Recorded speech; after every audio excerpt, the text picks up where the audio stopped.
हिंसर महादेव की, हिंसर महादेव की। वीर चंद्र सिंह गढ़वाली अमर रहें, वीर चंद्र सिंह गढ़वाली अमर रहें। पेशावर कांड के महानायक वीर चंद्र सिंह गढ़वाली जी की पुण्य स्मृति के अवसर पर आयोजित राजकीय क्रांति दिवस के अवसर पर मंच पर आसीन उत्तराखंड सरकार के कैबिनेट मंत्री और आप सबके अत्यंत ही प्रिय, आप सबके लोकप्रिय विधायक, जिन्होंने अनेक काम इस क्षेत्र में विकास की गंगा को आगे बढ़ाने का काम किया है, आदरणीय डॉक्टर धन सिंह रावत जी, भारतीय जनता पार्टी के जिलाध्यक्ष भाई कमल किशोर जी, जिला पंचायत के अध्यक्ष शांति देवी जी,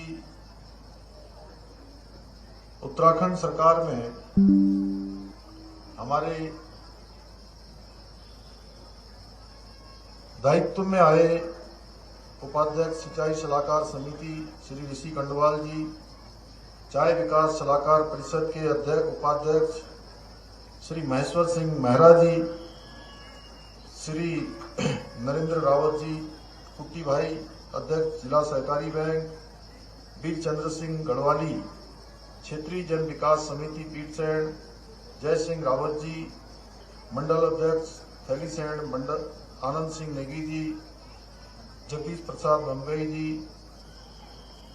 अमर सिंह नेगी जी, कुमारी अनुराधा ममगई जी, श्री वीरमणि पोखरियाल जी, मनोज रमोला जी, पुष्पेंद्र सिंह भंडारी जी, रणजीत सिंह नेगी जी, मनवर सिंह रावत जी, राजेंद्र प्रसाद टमटा जी, फतेह सिंह भंडारी जी, श्री नवीन जोशी जी, मनवर सिंह जी, कार्यक्रम संचालक एवं मंच पर आसीन हमारे सभी पदाधिकारीगण और आज इस क्रांति दिवस के अवसर पर यहाँ पर आए हुए सभी हमारे बुजुर्गगण, सभी माताएं बहनें, सभी हमारे युवा नौजवान साथियों, विभिन्न विभिन्न विभागों से आए हुए, जिन्होंने यहाँ पर अनेक प्रदर्शनियां लगाई हुई, अनेक स्टॉल लगाए हुए, सभी अधिकारीगण, कर्मचारीगण, जिला प्रशासन के हमारे जिलाधिकारी जी आशीष जी और लोकेश्वर सिंह जी, पुलिस के और सीडीओ साहब, सभी उपस्थित। मैं सबसे पहले तो आज पेशावर कांड के महानायक, महान स्वतंत्रता संग्राम सेनानी वीर चंद्र सिंह गढ़वाली जी को समर्पित इस राजकीय क्रांति दिवस मेले में आप सभी का अपनी ओर से इतनी बड़ी संख्या में, जैसा कि धन सिंह जी ने बताया कि आज बहुत सारी विवाह के मांगलिक कार्यक्रम हैं, इस क्षेत्र में अनेक काम भी चल रहे हैं, लेकिन उसके बावजूद भी बड़ी संख्या में आप सब यहाँ पर पधारे हैं। मैं आप सभी का हृदय से स्वागत करता हूँ, अभिनंदन करता हूँ और इस अवसर पर पीटसैंड की महान वीर भूमि को नमन करते हुए महान स्वतंत्रता संग्राम सेनानी वीर चंद्र सिंह गढ़वाली जी को अपनी भावांजलि अर्पित करता हूं। और जैसा धन सिंह जी ने बताया कि आप सब ने बहुत तैयारी यहाँ पर की थी, बहुत भव्य कार्यक्रम यहाँ पर होना था, अनेक सांस्कृतिक कार्यक्रम होने थे, अनेक ढोल वाले भी आए हैं, अनेक प्रकार के हमारे कलाकार बंधु आए हैं, गायकार आए हुए हैं। यहाँ पर सौरभ मैठाणी जो बहुत ही हमारे उत्तराखंड के लोकप्रिय गायक भी हैं, लोकप्रिय कलाकार भी हैं, उनको भी आप सब लोगों ने सुनना है। लेकिन चूंकि इसी बीच कल शाम को बहुत दुखद घटना हुई, बहुत कायराना हमला आतंकवादियों ने हमारे निहत्थे उन पर्यटकों पर जो पहलगाम में और जम्मू कश्मीर में घूमने के लिए गए हुए थे, पर्यटन के लिए गए हुए थे, और उनकी नृशंस हत्या की गई। और हत्या ही नहीं, हत्या भी बहुत घिनौने तरीके से, जिहादी मानसिकता से, नाम पूछकर कि क्या ये हिंदू हैं, उसके बाद उनको गोली मारी गई। उसकी जितनी निंदा की जाए, पूरे देश के लोग आज क्षुब्ध हैं, लोगों के अंदर आक्रोश है, क्रोध है, देशवासी दुखी हैं। मैं सबसे पहले उस घटना में जो हताहत हुए हैं, जिनकी जान गई है, मैं उन सभी को अपनी श्रद्धांजलि अर्पित करता हूं और भगवान से प्रार्थना करता हूं कि भगवान उनको अपने श्री चरणों में स्थान दे। और उन आतंकवादियों को भी ये कहना चाहता हूं कि यह वो भारत नहीं है कि आप कोई भी घटना करिए और आसानी से बचकर निकल जाएंगे। ऐसा हो नहीं सकता। ये मोदी जी का भारत है। उन राक्षसों को जिन्होंने ऐसा शर्मनाक इस घटना को अंजाम दिया है, उन राक्षसों का अंत भारत की सेना हमारे प्रधानमंत्री मोदी जी के नेतृत्व में अवश्य करेगी भाइयों बहनों। और जो हमारे उत्तराखंड के लोग वहां गए हुए थे, उनके बारे में वो सुरक्षित, उनकी जानकारी के लिए हमने सभी अधिकारियों को निर्देशित कल ही कर दिया था कि उनसे बात करें। और मैंने भी कुछ लोग जौनसार क्षेत्र के गए हुए थे, उनसे बात हो गई है, सभी सुरक्षित हैं और आज वो वापस भी आ जाएंगे। भाइयों बहनों, ये मेरा सौभाग्य है, मुझे आज ऐतिहासिक क्रांति दिवस मेले के अवसर पर आप सबके बीच में आने का शुभ अवसर प्राप्त हो रहा है। अभी धन सिंह जी कह रहे थे कि इस हफ्ते में, एक सप्ताह में तीसरी बार मुझे पौड़ी जनपद की इस धरती पर आने का सौभाग्य प्राप्त हुआ है और तीसरी ही बार मुझे महान स्वतंत्रता संग्राम सेनानी वीर चंद्र सिंह गढ़वाली जी की इस स्मारक पर भी आने का सौभाग्य प्राप्त हुआ है। ये मेला वीर चंद्र सिंह गढ़वाली जी के द्वारा राष्ट्र के लिए किए गए महान स्मरण को, महान योगदान को स्मरण कराने के साथ साथ हमारी समृद्ध सांस्कृतिक विरासत और परंपराओं को सजोने का भी माध्यम है। भाइयों बहनों, स्वतंत्रता संग्राम के इतिहास में पेशावर कांड क्रांति के महान प्रतीक के रूप में दर्ज है, जिसने अंग्रेजी हुकूमत की नींव हिलाकर रख दी थी।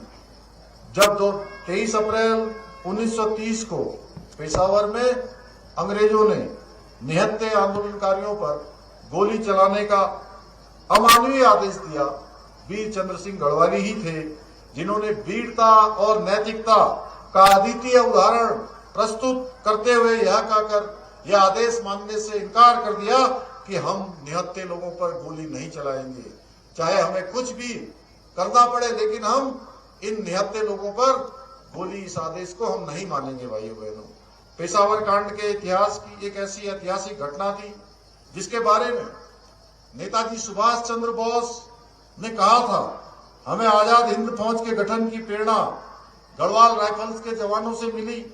पेशावर कांड में दिखाई गई वीरता को अंग्रेजी हुकूमत ने उस समय उसको बगावत करार देते हुए कई सैनिकों पर मुकदमा चलाया और काली पानी की सजा सुनाई।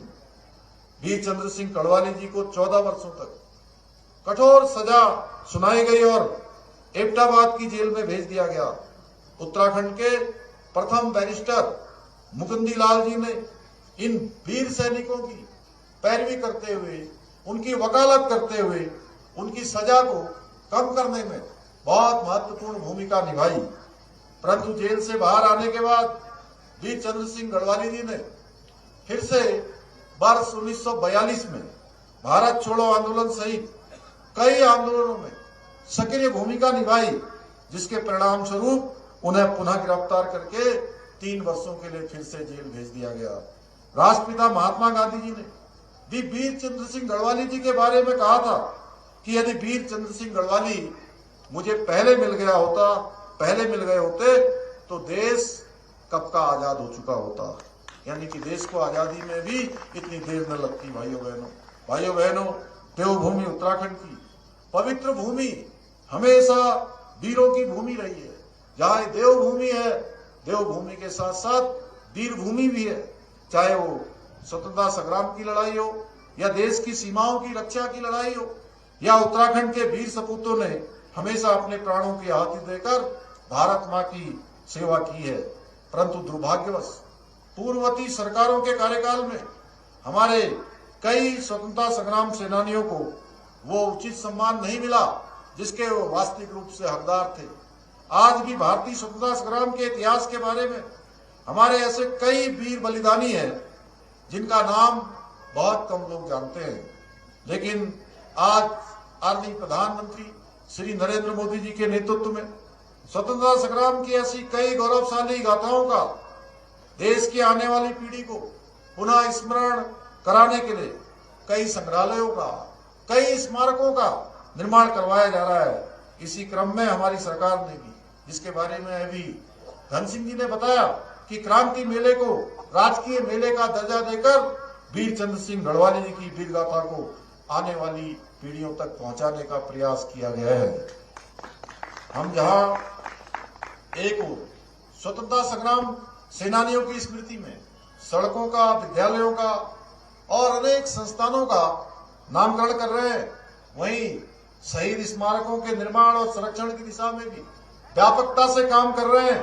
हमारी सरकार ने प्रदेश में स्वतंत्रता संग्राम सेनानियों के, वीर सेनानियों और मां भारती की रक्षा में जिन्होंने अपने प्राणों की आहुति देने वाले सैनिकों के कल्याण के लिए भी अनेक योजनाओं की हमने शुरुआत की है, जिनसे उनके कल्याण को आगे बढ़ाया जा सके, उनके परिवारों को पहचान मिल सके। आज जहां एक और स्वतंत्रता संग्राम सेनानियों के आश्रितों को स्वास्थ्य सेवाओं और आवासीय योजनाओं में प्राथमिकता दी जा रही है, वहीं शहीदों को, उनके आश्रितों को मिलने वाली अनुग्रह राशि जो पहले केवल 10 लाख हुआ करती थी, भाइयों बहनों 10 लाख धनराशि कम होती थी। इसलिए हमने तय किया, हमारे मंत्रिमंडल ने तय किया, सरकार ने तय किया और ये तय किया जिस दिन हमारे गढ़वाल राइफल्स के 5 रणबांकुरे मां भारती की सेवा में बलिदान हो गए, उनके पार्थिव शरीर आ रहे थे। जब उनके पार्थिव शरीर आ रहे थे उस समय में एक बड़ी भीषण बाढ़ आई हुई थी और वहीं पर मुझे समाचार मिला कि उनके पार्थिव शरीर आज शाम को 5 बजे जॉली ग्रांट आएंगे। मैं 5 बजे से पहले वहां आ गया, उनके आने में 1 घंटे का और विलंब हुआ। उस दौरान मेरे मन में बार बार विचार आ रहा था कि जो बलिदान हो जाते हैं, अपनी शहादत दे देते हैं, मातृभूमि के लिए अपने प्राणों को दे देते हैं, उनके परिवार के लोगों को उनकी अनुग्रह राशि 10 लाख नहीं होनी चाहिए, ये 50 लाख होनी चाहिए। भाइयों बहनों, ये प्रस्ताव में मंत्रिमंडल में लेकर गया और हमने पूरे मंत्रिमंडल ने एक स्वर से ये निर्णय किया कि ये धनराशि अब 10 लाख नहीं होगी, ये अब 50 लाख धनराशि होगी। भाइयों बहनों, इसके साथ ही हमने बलिदानियों के परिवार के एक सदस्य को सरकारी नौकरी में समायोजित करने का भी निर्णय लिया है। सरकारी नौकरी के लिए आवेदन करने की पहले अवधि केवल 2 वर्ष की होती थी और बहुत सारे उनके परिजन जो नौकरी के लिए अपना आवेदन करना चाहते थे 2 वर्षों में नहीं कर पाते थे। इसलिए हमने तय किया कि ये अवधि अब 2 वर्ष से बढ़ाकर हमने इसको भी 5 वर्ष किया। 5 वर्ष तक जो है आवेदन कर सकते हैं। यही नहीं, हम प्रदेश के बलिदानियों के आश्रितों को नौकरी पूर्व प्रशिक्षण तथा पुत्री विवाह अनुदान जैसी अनेक योजनाएं संचालित कर रहे हैं।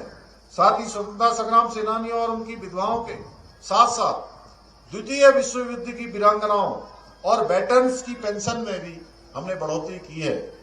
इसके अतिरिक्त राज्य में वीरता पुरस्कार प्राप्त हमारे सैनिकों और पूर्व सैनिकों हेतु सरकारी बसों में यात्रा निःशुल्क व्यवस्था, इसका भी हमने प्रावधान किया है। इसके साथ साथ सेवारत व पूर्व सैनिकों के लिए 25 लाख रुपए की स्थायी संपत्ति की खरीद पर स्टाम्प ड्यूटी में 25% की छूट भी प्रदान की जा रही है। भाइयों बहनों, हमारी सरकार विभिन्न परियोजनाओं के माध्यम से पीटसैंण और थैलीसैंण क्षेत्र के समग्र विकास को सुनिश्चित करने के लिए पूर्ण प्रतिबद्धता के साथ काम कर रही है। अभी धन सिंह जी कुछ योजनाओं के बारे में बता रहे थे, मैं समझता हूं उनको 4-5 मिनट में बोलना था, लेकिन अगर वो 2, 3, 4, 5 घंटे भी बोलेंगे तो इतनी सारी योजनाएं हैं कि वो योजनाएं समाप्त नहीं होंगी। भाइयों बहनों, अनेक योजनाओं की झड़ी लगाने का काम इस क्षेत्र में धन सिंह जी के प्रयासों से हमारी सरकार ने, राज्य की सरकार ने, केंद्र की सरकार ने किया है। क्षेत्र में कई सड़कों के निर्माण और सुदृढ़ीकरण के कार्य करने के साथ साथ देवरानी देवी मैदान में मिनी स्टेडियम का निर्माण भी कराया जा रहा है। साथ ही थैलीसैंण के सामुदायिक स्वास्थ्य केंद्र को उप जिला चिकित्सालय के रूप में उच्चीकृत किया गया है, जिससे क्षेत्र के सभी लोगों को स्वास्थ्य सुविधाएं अब एक ही स्थान पर उपलब्ध हो सकेंगी। भाइयों बहनों, ऐसे अनेक कामों को आज आगे बढ़ाया जा रहा है, क्योंकि हमारी सरकार विकास को समर्पित सरकार है। हमारे प्रधानमंत्री जी ने कहा है कि विकास के मामले में कहीं पर भी कोई मानक इस प्रकार के न बने जो विकास में अवरोध पैदा कर सके। उनका एक मंत्र है, सबका साथ, सबका विकास, सबका विश्वास और सबका प्रयास। इस मंत्र को आत्मसात करते हुए हमारी सरकार दिन रात एक करके विकास को आगे बढ़ाने का काम कर रही है। विकास को समर्पित सरकार है। भाइयों बहनों, हमने पहाड़ों से हो रहे पलायन को रोकने के लिए, स्थानीय अर्थव्यवस्था और पर्यटन को बढ़ावा देने के लिए कई महत्वपूर्ण परियोजनाओं पर हम काम कर रहे हैं। इसके अंतर्गत हम प्रदेश में एक जनपद दो उत्पाद, house of Himalayas brand, state millet mission, farm machinery bank, apple mission, नई पर्यटन नीति भी हम लेकर आए हैं। नई पर्यटन नीति का ही जो है ये परिणाम है कि आज प्रदेश के अंदर अनेक प्रकार से हमारा पर्यटन बढ़ा है। आज पूरे देश के लोगों के लिए एक सबसे पसंदीदा स्थान पर्यटन के लिए कोई बनता जा रहा है तो देवभूमि उत्तराखंड बनता जा रहा है। भाइयों बहनों, हम नई फिल्म नीति लाए हैं और उसका परिणाम है पिछले 2-3 वर्षों में आज फिल्म बनाने के मामले में 200-250 फिल्में प्रत्येक वर्ष फिल्म निर्माता बनाने के लिए देवभूमि उत्तराखंड आ रहे हैं। और एक स्थान पर नहीं बना रहे, पूरे राज्य के अंदर घूम घूम कर अब छोटे छोटे स्थान भी हमारे नए नए डेस्टिनेशन बन रहे हैं, नए नए पसंदीदा और प्रसिद्ध डेस्टिनेशन बनने की ओर आगे बढ़ रहे हैं। इसी प्रकार होम स्टे नीति, होम स्टे आज हमारे राज्य के अंदर 5200 से ज्यादा होम स्टे आज राज्य के अंदर संचालित हो रहे हैं और लगातार उनकी संख्या बढ़ रही है। अभी 2 दिन पहले मैंने होम स्टे संचालकों के साथ प्रदेश के कुछ उनके जो प्रतिनिधि थे उनके साथ संवाद किया था। भाइयों बहनों, हमारा प्रयास है कि आने वाले समय में होम स्टे के माध्यम से भी देश दुनिया के पर्यटक आए, देश दुनिया के लोग आए, हमारी संस्कृति, हमारा खान पान, हमारे यहाँ का रहन सहन उनके जहन में जाए, किस सादगी से हमारे यहाँ की एक संस्कृति है, किस प्रकार से हमारा रहन सहन है।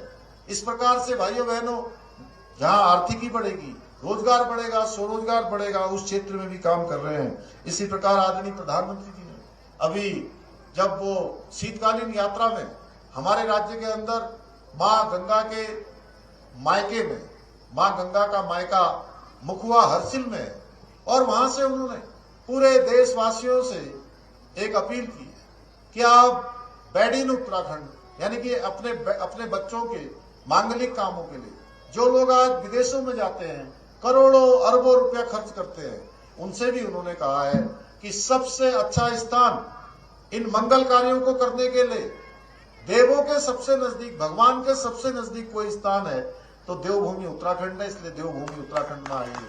तो हम उस क्षेत्र में भी आज तेजी से काम कर रहे हैं कि ऐसे स्थान विकसित करने पर जोर दे रहे हैं, अनेक सड़कें बनाने का काम कर रहे हैं। ऐसे हमारे बहुत सारे त्रिजुगी नारायण जैसे और भी स्थान हैं, उन स्थानों को प्राथमिकता से विकास की ओर आगे बढ़ा रहे हैं। भाइयों बहनों, ये सभी योजनाएं, ये सभी इस प्रकार के काम हमारे स्थानीय अर्थव्यवस्था को, स्थानीय लोगों को मजबूती प्रदान करेंगे, उनको रोजगार और स्वरोजगार के अवसर देंगे। इन योजनाओं के द्वारा न केवल रोजगार के अवसर बढ़ रहे हैं बल्कि पर्यटन और कृषि के क्षेत्र के संभावनाओं के भी अनेक द्वार खुल रहे हैं। इतना ही नहीं, हमने राज्य के अंदर कई सारे ऐतिहासिक निर्णय लिए हैं जिन्हें पूर्व की सरकारों ने अपने राजनीतिक हितों के कारण ठंडे वस्त्रों में डाल दिया था। जहां एक और हम सबको गौरव भी प्राप्त हो गया, देवभूमि के रहने वाले हर एक व्यक्ति को गौरव प्राप्त हो गया कि देश की आजादी के बाद बाबा साहब भीमराव अंबेडकर जो प्रावधान भारत के संविधान में कर गए, संविधान के अनुच्छेद 44 में बाबा साहब ने ये प्रावधान किया कि भारत के अंदर रहने वाले हर एक व्यक्ति के लिए देश के अंदर एक समान कानून होगा। भाइयों बहनों, बाबा साहब के सपनों को, संविधान बनाने वालों के सपनों को धरातल पर उतारने का काम सबसे पहले किसी राज्य ने किया है तो देवभूमि उत्तराखंड ने किया है। भाइयों बहनों, यहाँ सबके लिए एक समान कानून लागू हो गया है। वहीं प्रदेश में हमने देश का सबसे प्रभावी नकल विरोधी कानून लागू किया है।